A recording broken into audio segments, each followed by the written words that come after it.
नमस्कार दोस्तों, स्वागत है आपका। ये हमारा पॉलिटी का 43 नंबर का लेक्चर है और हम पॉलिटी की सीरीज़ में देख रहे थे 4 नंबर का यूनिट जिसका नाम है स्टेट लेजिस्लेचर। प्रीवियस लेक्चर तक हमने ये जो 4 नंबर का यूनिट था स्टेट लेजिस्लेचर, इसके 3 चैप्टर को हमने कवर किया था, governor, chief minister and state council of minister. और आज का जो लेक्चर है उसमें हम स्टेट लेजिस्लेचर जो है, ये जो वाला चैप्टर है इसको हम स्टार्ट करने वाले हैं। देखो ये 4 नंबर का चैप्टर है। तो हमारा जो कॉन्स्टिट्यूशन है उस कॉन्स्टिट्यूशन के आर्टिकल 168 से लेके आर्टिकल 2 मतलब 212 168 से लेके 212 जो आर्टिकल है, जो पार्ट 6 में आते हैं कॉन्स्टिट्यूशन में, उसमें हर एक स्टेट का जो स्टेट लेजिस्लेचर है, भले वो विधानसभा हो, विधान परिषद हो, समझ गए, मतलब लेजिस्लेटिव असेंबली हो या स्टेट काउंसिल ऑफ स्टेट हो, उसके जो ऑर्गेनाइजेशन है, उसका कंपोजिशन, उसका ड्यूरेशन, उसके अंदर जो ऑफिसर्स है, प्रिसाइडिंग ऑफिसर, जैसे कि पार्लियामेंट में जो थे स्पीकर थे और राज्यसभा में जो चेयरमैन थे, उसी तरह यहाँ पे कौन से स्पीकर ऑफिसर्स होते हैं, उसकी जो प्रोसीजर होती है, बिल कैसे आता है वहाँ पे, प्रिविलेज एंड पावर, ये सारे जो चीज़ें हैं ना, ये कॉन्स्टिट्यूशन के आर्टिकल 168 से लेकर 212 तक पार्ट 6 में आते हैं। समझ गए, स्टेट लेजिस्लेचर लेजिस्लेशन से रिलेटेड। तो हमें देखो यहाँ पे आर्टिकल 168 यहाँ से हमें स्टार्ट करना है कि जो गठन कैसे किया गया था स्टेट लेजिस्लेचर का। उसके बाद जो कुछ स्टेट है उसमें विधानसभा भी है, विधान परिषद भी। तो ऐसे जो स्टेट्स है जहाँ पे दोनों चीज़ें, तो जैसे हमारा जो देश है उसमें 28 स्टेट है, तो 28 स्टेट में बहुत कुछ कम स्टेट है ऐसे जिनके अंदर विधानसभा भी और विधान परिषद भी, मतलब क्या, लेजिस्लेटिव काउंसिल भी वहाँ पे। तो अगर कोई नया स्टेट है, कोई ऐसा स्टेट है जिसके पास नहीं, उनको चाहिए लेजिस्लेटिव काउंसिल लाना है उनके स्टेट में, तो क्या किया जा सकता है। किसी स्टेट जैसे महाराष्ट्र, उनको अगर हटाना है तो कैसे हटा सकते हैं, ये चीज़ें हमें आर्टिकल 169 में देखनी। उसके बाद लेजिस्लेटिव असेंबली, उसका कंपोजिशन, लेजिस्लेटिव काउंसिल, उसका कंपोजिशन, कितने लोग होते हैं वहाँ पे, कैसे चुन के जाते हैं, और ड्यूरेशन ऑफ स्टेट लेजिस्लेचर, ये चीज़ें जो है हमारे यहाँ तक आर्टिकल 168 से लेके 172, ये आज के लेक्चर में हम देखने वाले हैं। और बाद वाले लेक्चर में हम देखो बचे हुए ये जो आर्टिकल्स हैं इसको हम बाद वाले लेक्चर में ख़त्म करेंगे। समझ गया। तो चलिए आगे चलते हैं। यहाँ पे देखिए ये जो, और पहला जो देखा था हमने देखा था ना आर्टिकल 168, यहाँ पे देखो यहाँ लिखा है ऑर्गेनाइजेशन ऑफ स्टेट लेजिस्लेचर। तो स्टेट लेजिस्लेचर जो होता है हर एक स्टेट का जो विधानसभा या विधान परिषद होता है वो कैसा होता है। देखो हर एक स्टेट में ना स्टेट लेजिस्लेचर एक जैसा नहीं, यूनिफॉर्मिलिटी नहीं वहाँ पे। कुछ स्टेट है वहाँ पे यूनिकैमरलिज्म है, कुछ स्टेट में बाइकैमरलिज्म है। एट प्रेजेंट, मतलब ये एक्चुअली 2015 का डेटा है, उस बुक जहाँ से मैंने उठाया 2015 तक ही लिखा है उन्होंने। ओनली 7 स्टेट जहाँ पे 2 हाउसेस है, और अभी भी 2020 में वही चीज़ है। हमारे देश में बस ऐसे 7 स्टेट है जहाँ पे बाइकैमरलिज्म है, मतलब वहाँ पे लेजिस्लेटिव असेंबली भी है और काउंसिल ऑफ स्टेट भी, मतलब वहाँ पे विधानसभा भी है और विधान परिषद भी। समझ गए। यहाँ पे देखिए these are Andhra Pradesh, Uttar Pradesh, Bihar, Maharashtra, Karnataka, Jammu Kashmir and Telangana. ये जो स्टेट है ना, अब मैं आपको एकदम एग्जांपल देके बताता हूँ। ये देखो यहाँ पे इतने स्टेट हैं, आंध्र प्रदेश, उत्तर प्रदेश, बिहार, महाराष्ट्र, कर्नाटका, जम्मू कश्मीर और तेलंगाना। ये जो इतने स्टेट्स हैं ना, यहाँ पे ये बाइकैमरलिज्म था, मतलब यहाँ पे विधानसभा भी था और विधान परिषद भी था। अब जम्मू कश्मीर जो है ना, इसमें अभी क्या हो गया है, उसमें 370 को हटा दिया है और इसको यूटी बना दिया है। अब इसको यूटी बना दिया है मतलब इसका जो बाइकैमरलिज्म है वो अपने आप खत्म हो जाएगा, क्योंकि यूनियन टेरिटरी के पास बाइकैमरलिज्म नहीं होता। समझ रहे हैं ना आप। तो यहाँ पे देखिए महाराष्ट्र फॉर एग्जांपल, मैं आपको बताता हूँ 2 चीज़ें, मतलब बाइकैमरलिज्म मतलब क्या। एक तो विधानसभा होती है हर एक स्टेट के पास, स्टेट लेजिस्लेटिव असेंबली, बराबर है ना। बट कुछ ऐसे स्टेट है, ये इतने जो स्टेट है 6 स्टेट थे, 7 स्टेट थे, इनके पास ना ये बाइकैमरलिज्म थे, इनके पास काउंसिल ऑफ स्टेट भी था। काउंसिल ऑफ स्टेट मतलब क्या, जैसे एग्जाम्पल है महाराष्ट्र में ना पिछले जो सरकार थी 2014 तक, वहाँ पे ना 2 अपोजिशन लीडर थे, एक थे विखे पाटिल और एक थे जो धनंजय मुंडे। अब मुझे बताओ 2015 से लेकर 2019 तक, मुझे एक बात बताओ आप, दो जो अपोजिशन लीडर क्यों चाहिए फिर महाराष्ट्र में। एक ही अपोजिशन लीडर होने चाहिए ना। 2 इसलिए थे, एक था विखे पाटिल था असेंबली में, मतलब विधान परिषद विधानसभा में था, और धनंजय मुंडे जो थे वो थे कहाँ पे, ये थे काउंसिल ऑफ स्टेट में, मतलब ये थे विधान परिषद में थे। समझ गए ना आप, ये काउंसिल ऑफ स्टेट में थे।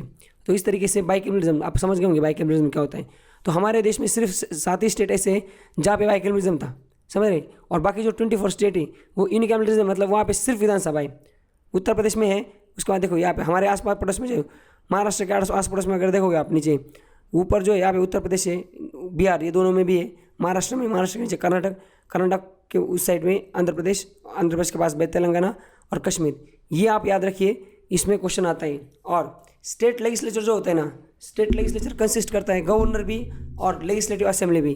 में, मतलब स्टेट लेजिस्लेचर में दो चीज़ें आती है, एक तो आता है गवर्नर और एक आता है स्टेट लेजिस्लेटिव असेंबली। दोनों चीज़ें आती है। जैसे हमने पार्लियामेंट में देखा था, पार्लियामेंट में क्या क्या आता है, पार्लियामेंट में दो चीज़ें आती हैं, एक तो क्या लोकसभा आती है, राज्यसभा आता है, और उसके बाद प्लस आता है प्रेसिडेंट ऑफ इंडिया। उसी तरह स्टेट लेजिस्लेचर, हर एक कोई भी स्टेट है उसका जो स्टेट लेजिस्लेचर है उसमें उसका असेंबली आएंगी और गवर्नर आएंगी। और इन केस मतलब क्या, अगर वो जो स्टेट लेजिस्लेचर है वो अगर बाइकैमरलिज्म है, मतलब वहाँ पे दो हाउस है, एक तो असेंबली भी और काउंसिल भी, तो उसमें स्टेट लेजिस्लेचर का मतलब क्या होगा, एक तो स्टेट लेजिस्लेटिव असेंबली आएगी, एक लेजिस्लेटिव काउंसिल आएंगी, मतलब विधानसभा आएगी, विधान परिषद आएंगी और गवर्नर, ऐसे तीन चीज़ मिला के वो स्टेट लेजिस्लेचर बनेगा। कौन सा वाला, बाइकैमरलिज्म वाला। समझ गए आप। Legislative council, Vidhan Parishad is upper house, second chamber और उसको हाउस ऑफ एल्डर्स भी बोलते हैं। वाई लेजिस्लेटिव असेंबली उसको बोलते हैं विधानसभा, वो लोअर हाउस होता है, इसको फर्स्ट चैम्बर बोलते हैं। समझ गए। और उसको पॉपुलर हाउस भी बोलते हैं।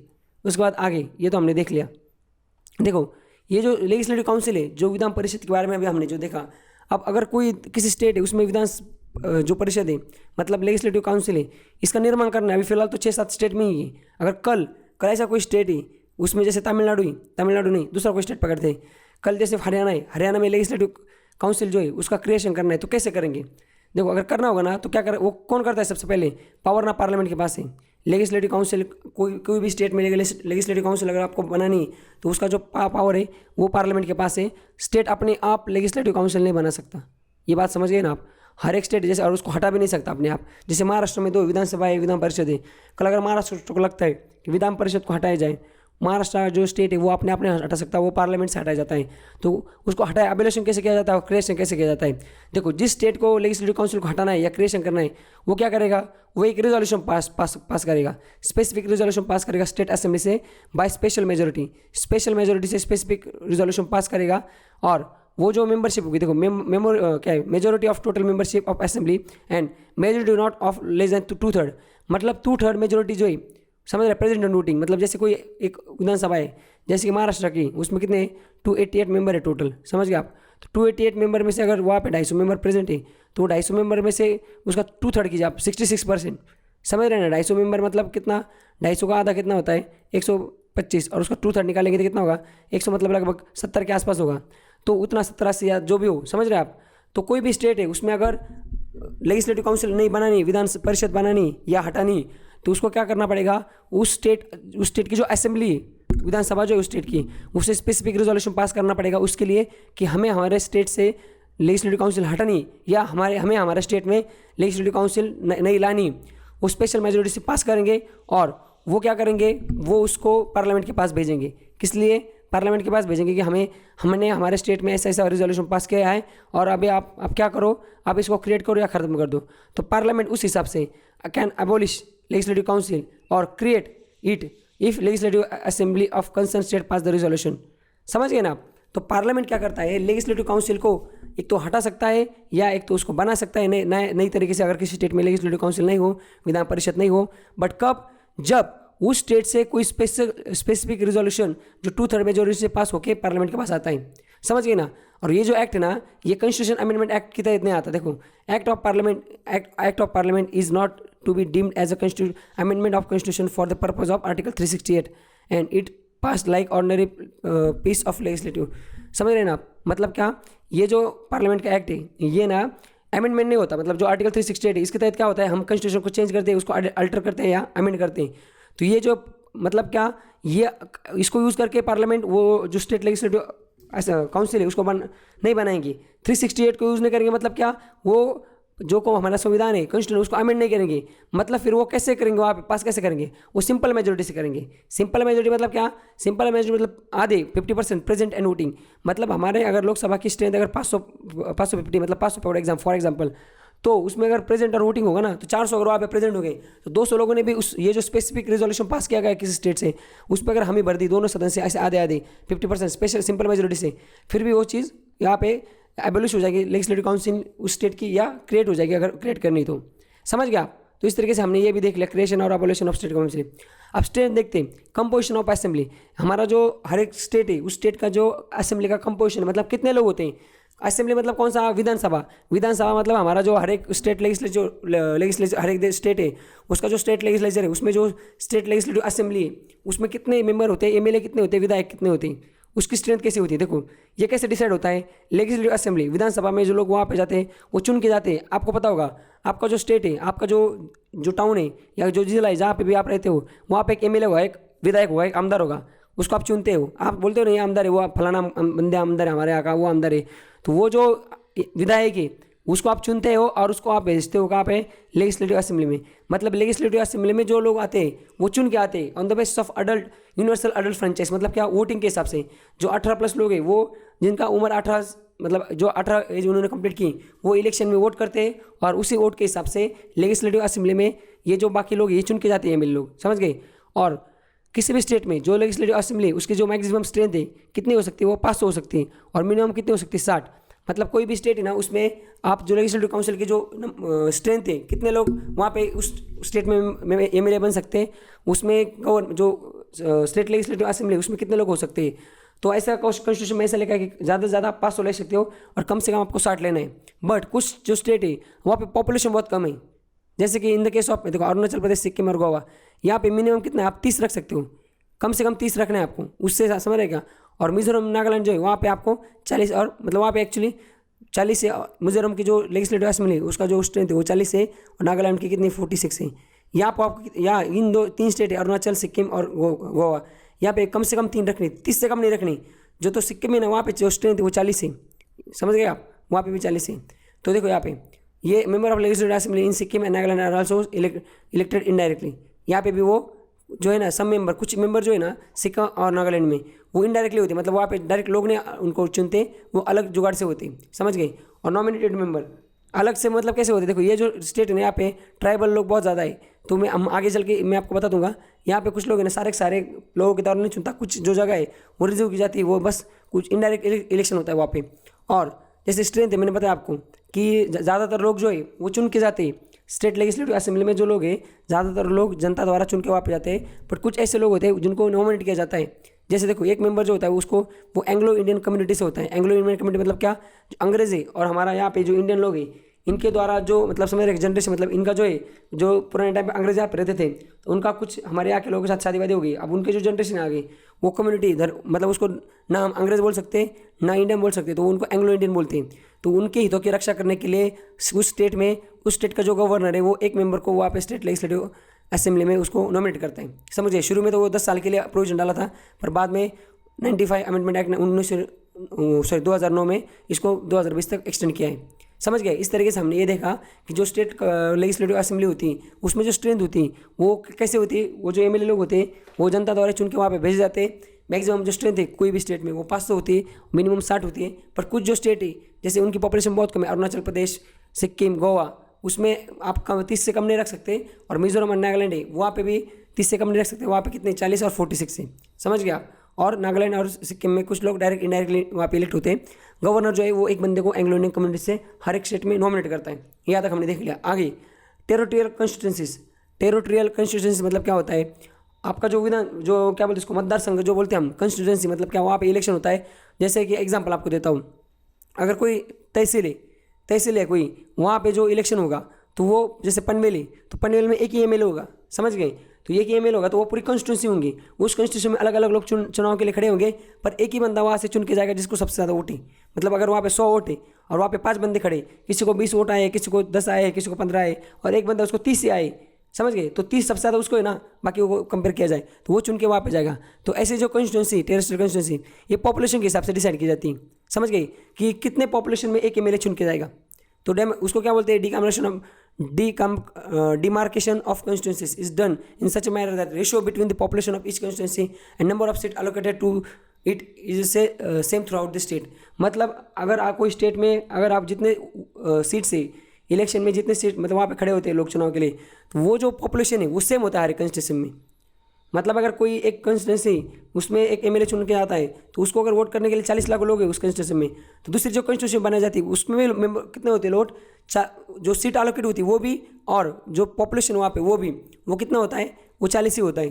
40 करोड़ मतलब उतना ही होता है, सेम होता है पॉपुलेशन, सेम स्टेट में जो सारी कंस्टिट्यूंसी होती हैं उसमें जो पॉपुलेशन होता है वो सेम होता है। सेम कैसे होता है? सेम पॉपुलेशन को पकड़ के एक कंस्टिट्यूंसी बनाई जाती है, मतदार संघ बोला जाता है, जहाँ पे लोग इलेक्शन कर सकते हैं। समझ गए? In other word, constitution ensure the यूनिफॉर्मिलिटी of representation between different constituency.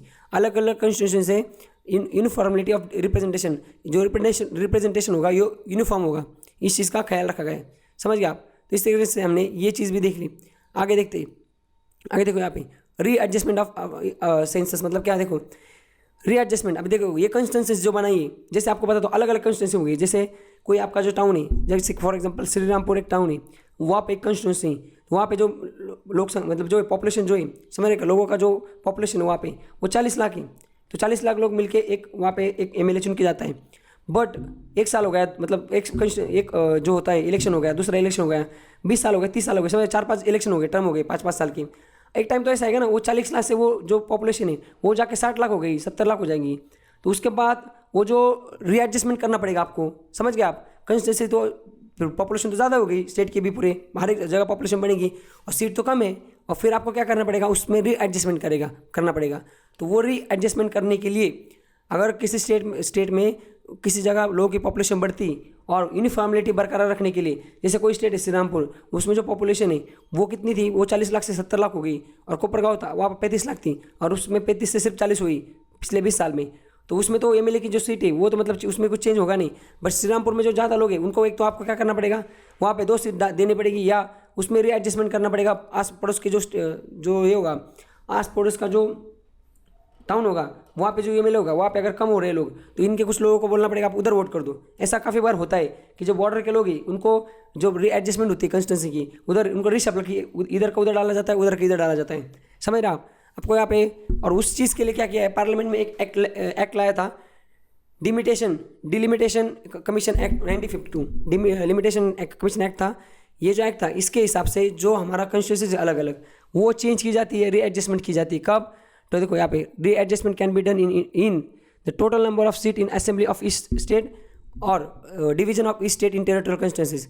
जो नंबर ऑफ सीट्स है हर एक स्टेट में, कुछ साल बाद अगर वहाँ पे पॉपुलेशन बढ़ता है तो वो जो सीट है उनको बढ़ाया जाता है, या उनको बाद में पॉपुलेशन कम होता है तो घटाया भी जा सकता है। और जो टेरिटोरियल कंस्टिट्यूंसी है, मतदार संघ है, उसको भी रिशफल किया जा सकता है, मतलब उसको भी इसके हिसाब से उसका जो पॉपुलेशन उसके हिसाब से उसको भी कम ज़्यादा किया जा सकता है।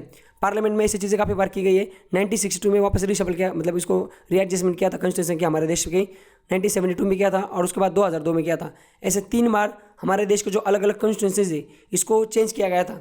समझ गए आप? उसको रीएडजस्टमेंट की गई थी और बाद में उसको एक्सटेंड किया है, 2020 तक ही शायद एक्सटेंड किया है। तो यहाँ तक हमने ये देखा रीएडजस्टमेंट ऑफ ई सेंसस। समझ गए आप? अब रिप्रेजेंटेशन ऑफ SC ST, अब जो हमारे पार्लियामेंट में उसमें जो SC ST इनका रिप्रेजेंटेशन कैसा होता है? यहाँ पे देखो रिजर्वेशन होता है हर एक, देखो यहाँ पे रिजर्वेशन ऑपरेट, हमारा जब संविधान बना था, कॉन्स्टिट्यूशन बना था, तो उसमें ना 10 साल के लिए रिजर्वेशन डाला था। उसमें ऐसा बोला था कि जो टोटल सीट है, जो हमारी लोकसभा की टोटल सीट है 552, उसमें कुछ सीट जो हुई, समझ गए आप, वो सीट फॉर एग्जाम्पल आप 100 पकड़ो, ये रिजर्व होंगी। रिजर्व मतलब क्या? यहाँ पे सिर्फ SC ST इलेक्शन लड़ सकते हैं। मतलब जैसे कि आपको एग्जाम्पल देता, शिरडी कंस्टिट्यूंसी से ना जो इलेक्शन की कंस्टिट्यूंसी, उसमें पार्लियामेंट्री कंस्टिट्यूंसी, वहाँ से एक एमएलए चुन के, एक मेंबर ऑफ पार्लियामेंट चुन के जाता है हर 5 साल के बाद, कहाँ पे? पार्लियामेंट में। अब हम देख रहे हैं फिलहाल स्टेट लेजिस्लेचर पर, एक आपको एग्जांपल देता हूँ। अब वहाँ पे ना पिछले कितने 15 साल से वहाँ पे ना 2000 कब से, शायद 2004 से 2009 एक टर्म हो गई, उसके बाद 2009 से 2014 एक टर्म हो गई, और 2014 से 2000 अब कितना 2004 में एक्चुअली 2009 से लेके 2014, उसके बाद 2014 से लेके 2019, और अब 2019 से लेके 2024, यहाँ तक ना ये 3 टर्म है, नहीं 15 साल, ये 3 टर्म वहाँ पे रिजर्वेशन है। वहाँ पे जो सीट है वो SC ST के लिए रिजर्व है, तो वहाँ पे अलग कोई दूसरा कोई बंदा वहाँ पे इलेक्शन नहीं लड़ सकता। समझ गए आप? तो हमारे कॉन्स्टिट्यूशन उसमें ऐसे 10 साल के लिए प्रोविजन किया गया था कि जो पार्लियामेंट की जो सीट है, समझ गए, ये तो मैं पार्लियामेंट के बारे में बताएं, उसी तरह जो स्टेट है उसमें सेम है, उसमें भी रिजर्वेशन है। आपको पता होगा जैसे श्रीरामपुर स्टेट है, जो श्रीरामपुर टाउन है, समझ गए, वहाँ पे भी, जैसे मैं एग्जांपल दिया था आपने, मैं वहाँ का हूँ, तो श्रीरामपुर में भी पिछले 15 साल से ना वहाँ पे रिजर्वेशन है। रिजर्वेशन मतलब क्या? वो वहाँ पे जो SC ST की सीट है, आपने सुना होगा काफ़ी बार कि ये सीट पे रिजर्वेशन है, उस सीट पे रिजर्वेशन है। तो सीट पे रिजर्वेशन मतलब क्या? वहाँ पे सिर्फ SC ST आदमी ही खड़ा हो सकता है। वहाँ ओपन कैटेगरी, दूसरा ब्राह्मण, हिंदू, समझ रहे का मतलब, मराठा जो है ना अलग टाइप का जो कास्ट है, वो कास्ट का बंदा वहाँ पे खड़ा नहीं हो सकता। वहाँ पे सिर्फ SC ST कास्ट का ही आदमी वहाँ पे खड़ा हो सकता है। समझ गए आप। यहाँ तक हमने देखा रिजर्वेशन देखा सीट का, ये SC/ST का। उसके बाद स्ट्रेंथ क्या होती है देखो अभी यहाँ पे। अब हमने ये तो देख लिया विधान जो क्या बोलते हैं उसको, स्टेट लेजिस्लेटिव असेंबली तो हमने देख लिया, हमने विधानसभा तो देख लिया। अब विधान परिषद देखना हमें, तो विधान परिषद में क्या होता है, इलेक्शन जो होता है ना वो इनडायरेक्टली होता है। मतलब जैसे राज्यसभा है, राज्यसभा में जो मेंबर चुने जाते हैं वो हमने देखा था सेंट्रल गवर्नमेंट के चैप्टर में कि वो लोगों द्वारा नहीं चुने जाते, वो अलग इनडायरेक्टली चुने जाते हैं। मतलब अलग अलग जो स्टेट्स है उसके जो MLA वो उनको चुन के भेजते हैं। उसी तरह जो स्टेट की जो स्टेट लेजिस्लेटिव काउंसिल है स्टेट की, उसमें क्या होता है जो लोग चुन के जाते हैं उनको लोगों द्वारा नहीं चुन के भेजा जाता, वो इनडायरेक्टली चुना जाता है। उसकी स्ट्रेंथ कितनी होती है, उसकी स्ट्रेंथ होती है 1/3 ऑफ असेंबली। मतलब आपके असेंबली में जितने लोग होंगे, जैसे अभी महाराष्ट्र में फॉर एग्जांपल 300 अगर मेंबर है असेंबली में, विधानसभा में अगर 300 लोग हैं तो विधान परिषद में कितने होंगे, कम से कम 100 होंगे, 1/3 होता है, समझ गए। और मिनिमम 40 होता है, 40 से नीचे नहीं होंगे, समझ गए, 1/3 होंगे। और अगर वो कम से कम आपको 40 रखने चाहिए। और constitution has fix the minimum and maximum limits, actual strength of council was fix power. Actual तो समझ गए पार्लियामेंट के पास होता है, कॉन्स्टिट्यूशन में मिनिमम और मैक्सिमम जो लिमिट्स है लेजिस्लेटिव काउंसिल के वो फिक्स की। पर पार्लियामेंट में जैसे मैंने बताया, अगर कल अगर हरियाणा चाहता है कि हमें बिल, उसमें लेजिस्लेटिव काउंसिल नहीं हरियाणा में फिलहाल, वो चाहता है हमें लेजिस्लेटिव काउंसिल चाहिए, समझ गए आप। और वहाँ पे अगर जो स्टेट लेजिस्लेटिव असेंबली है उसकी स्ट्रेंथ अगर विधानसभा की स्ट्रेंथ 90 और उनको चाहिए काउंसिल भी चाहिए वहाँ पे, तो उसकी स्ट्रेंथ कितनी होनी चाहिए, कम से कम 1/3 होनी चाहिए। 1/3 होगी तो कितनी होगी वो, फिर वो 30 हो जाएंगी। बट यहाँ पे कॉन्स्टिट्यूशन कितनी बोलता है 40, तो पार्लियामेंट बोलेगा 40 रख दो, समझ गए आप। इस तरीके से होगा। तो इस तरीके से हमने ये भी देख लिया कि स्ट्रेंथ क्या होती है काउंसिल की। और वहाँ पे जो हमने देखा इनडायरेक्टली इलेक्टेड लोग वहाँ पे जाते हैं, कहाँ पे, लेजिस्लेटिव काउंसिल में जो लोग हैं वो इनडायरेक्टली चुन के जाते हैं। बट भाई साहब इनडायरेक्टली कैसे जाते हैं वो, समझ गए। तो वहाँ पे जो टोटल स्ट्रेंथ है वो आपको बताता हूँ मैं। देखो टोटल जो नंबर होते हैं ना, जैसे कि फॉर एग्जाम्पल 100 है एग्जाम्पल मान लो महाराष्ट्र में, तो उसके 112 जो है उसके वो ग्रेजुएट लोग जो होते हैं ना उस स्टेट में, वो कंस्टिट्यूंसीज होती है अलग अलग, तो वहाँ पे उसको बोलते हैं पदवीधर इलेक्शन। आपने सुना होगा ये वर्ड पदवीधर। तो ग्रेजुएट जो लोग होते हैं ना वही बस उनका अलग अलग कंस्टिट्यूंसी होती है। 112 जो होंगे उसके, समझ गए, 112 जो मेंबर होंगे वो क्या किए जाएंगे, वो अलग अलग कंस्टिट्यूशन में डाले जाएंगे कि ये जो कंस्टिट्यूंसीज हैं यहाँ पे सिर्फ ग्रेजुएट लोग, सारे स्टेट में नहीं डाले जाएंगे वो, बस 112 जितने सीट फॉर एग्जाम्पल उसका अगर 112 अगर निकाल जाए, एग्जाम्पल मान लो अगर 10 मेंबर है तो पूरे स्टेट में 10 ऐसी कंस्टिट्यूंसीज होगी, वहाँ पे 10 लोगों को खड़ा किया जाएगा। मतलब 10 कंस्टिट्यूंसीज होगी, वहाँ पे मतदार संघ होंगे, तो वहाँ पे अलग अलग लोग खड़े होंगे और उस 10 कंस्टिट्यूंसी में ग्रेजुएट लोग जो है वही वोट करेंगे और वही वो 10 लोगों को चुन के वहाँ पे भेजेंगे, कहाँ पे, लेजिस्लेटिव काउंसिल में। उसके बाद 112 जो है मेंबर वो टीचर्स, वहाँ पे सिर्फ टीचर लोग होते हैं, वो वहाँ पे वोट करेंगे और वो उनको वहाँ पे भेजेंगे चुन के। उसके बाद 1/3 जो है, जैसे कि 100 है तो 90 सीट है, 100 है तो 100 के मतलब 100 में अगर फॉर एग्जाम्पल 33% जो है, 33 जो सीट है, अगर 100 टोटल सीट अगर लेजिस्लेटिव काउंसिल की अगर 100 है तो उसमें से जो 33 सीट है वो जो 33 मेंबर ऑफ पार्लियामेंट है उनको, sorry member of legislative assembly, वो जो विधायक है उनको कौन चुन के भेजेगा, उनको लोकल अथॉरिटी जो होती है, म्यूनसिपैलिटीज़, समझ गए आप, म्यूनसिपैलिटीज़, म्यूनसिपल कॉर्पोरेशन, यहाँ के जो नगर सेवक टाइप के लोग होते हैं, वहाँ के जो मेंबर होते हैं वो वोट करते हैं, उनके पास वोट होता है सिर्फ। तो अलग अलग मतलब ऐसे डिक्लेयर किया जाता है, जैसे कि फॉर एग्जाम्पल अहमदनगर डिस्ट्रिक्ट है, तो अहमदनगर डिस्ट्रिक्ट में टोटल स्टेट में 33, तो अहमदनगर डिस्ट्रिक्ट में फॉर एग्जांपल 5 जो मेंबर है वो ऐसे लोकल अथॉरिटी से चुन के जाएंगे, तो 5 जगह वो डिक्लेयर कर देंगे, यहाँ से एक जगह वहाँ से एक जगह, समझ रहे क्या।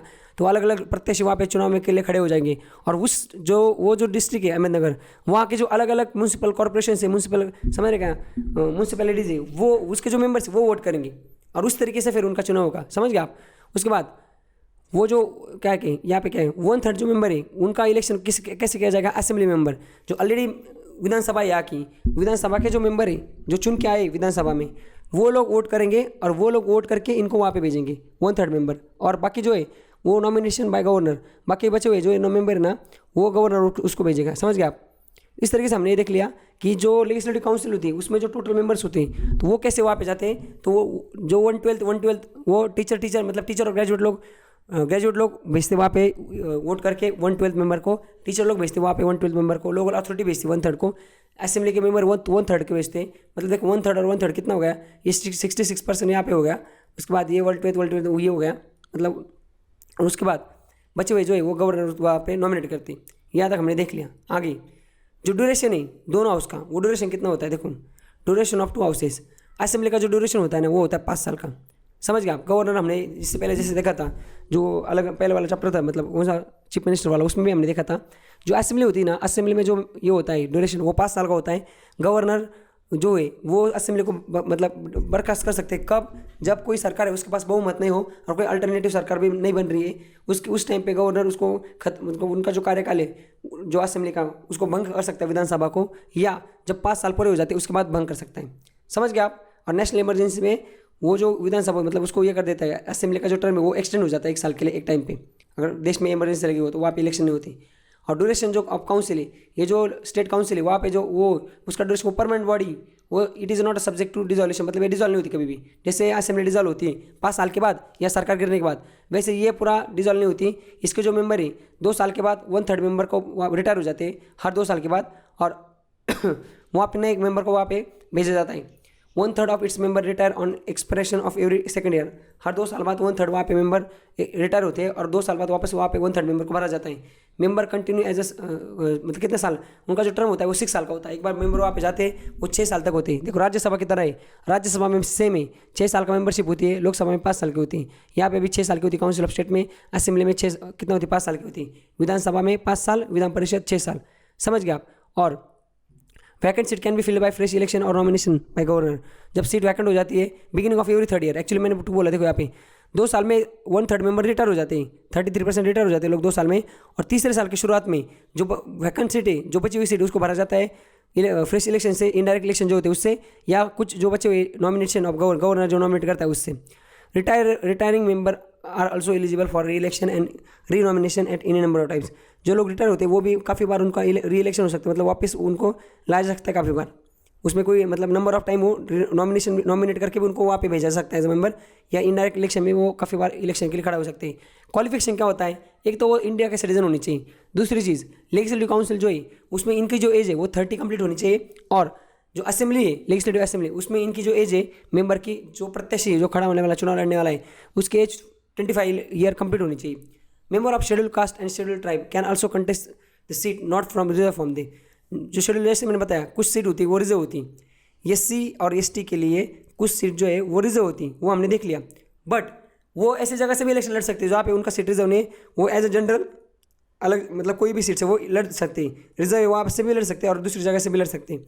आगे डिस्क्वालिफिकेशन, देखो अगर कोई मेंबर है, इस मेंबर का जो मेंबरशिप है वो हमें ख़त्म करनी, मतलब वो डिस्क्वालीफाई हो रहा है, जैसे कि वो 2 जगह से इलेक्शन लड़ रहा है, एक जगह से उसको खाली करना पड़ेगा, या वो रिज़ाइन करने वाला है, ऐसे कोई भी रीज़न हो, अगर किसी मेंबर को, समझ गए आप, अगर वो कोई मेंबर है वो ऑफिस ऑफ प्रॉफिट को होल्ड कर रहा है, या अनसाउंड माइंड है, या अनसाउंड माइंड या इनवॉल्वेंट है, या सिटीजन ऑफ इंडिया नहीं है, या उसने वॉलंटरी सिटीजनशिप ली किसी दूसरे देश की, तो वो जो पार्लियामेंट का लॉ है उसके हिसाब से वो डिस्क्वालीफाई होता है। और गवर्नर जो होता है, गवर्नर का डिसीजन फाइनल रहेगा कहाँ पे? डिस्क्वालिफिकेशन ऑफ मेंबर के मतलब गवर्नर जो बोलेगा डिस्क्वालीफाई अगर करना है इस रीज़न से, कौन सा अनसाउंड माइंड, इस चक्कर में अगर वो मेंबर है उसको अगर डिस्क्वालीफाई करना है तो गवर्नर का जो डिसीजन है वो फाइनल रहेगा। और दूसरी चीज़ क्या थी? दूसरी चीज़ थी अगर काउंट ऑफ डिफेक्शन, मतलब अगर उसने दल बदल दिया, उसने अपनी पार्टी बदल ली, एक पार्टी से दूसरे पार्टी में अगर कोई बंदा चला जाता है, तो हमारा कॉन्स्टिट्यूशन का जो 10th शेड्यूल, इसमें ये हमने पार्लियामेंट के चैप्टर में भी देखा था, हमारे कॉन्स्टिट्यूशन के 10th शेड्यूल के हिसाब से उस पर्सन को डिस्क्वालीफाई किया जाएगा as from being a member of either house of state legislature if he is so disqualified on the ground of defection. Anti defection जो लॉ होता है, मतलब कोई पार्टी, उस पार्टी का बंदा है वो चुन के आया एक पार्टी में से और बाद में समर्थन दिया दूसरी पार्टी को, दूसरे पार्टी में चला गया, तो एंटी डिफेक्शन लॉ के तहत उसको डिस्क्वालीफाई किया जा सकता है। और वो कौन से शेड्यूल में लिखा है? क्वेश्चन आता है आपको पेपर में कि डिस्क्वालिफिकेशन जो है वो कौन से शेड्यूल में आता है हमारे कॉन्स्टिट्यूशन के, तो वो 10th शेड्यूल में आता है। और जैसे कि अगर मेंबर है वो, अब मैं आपको फॉर एग्जांपल आपको बताता हूँ, कोई पार्टी जैसे महाराष्ट्र में 300 सीट है, और आपको फॉर एग्जाम्पल इसमें 300 नहीं एक्चुअली 288 है, आपको सरकार बनाने के लिए कितने चाहिए? 145 चाहिए।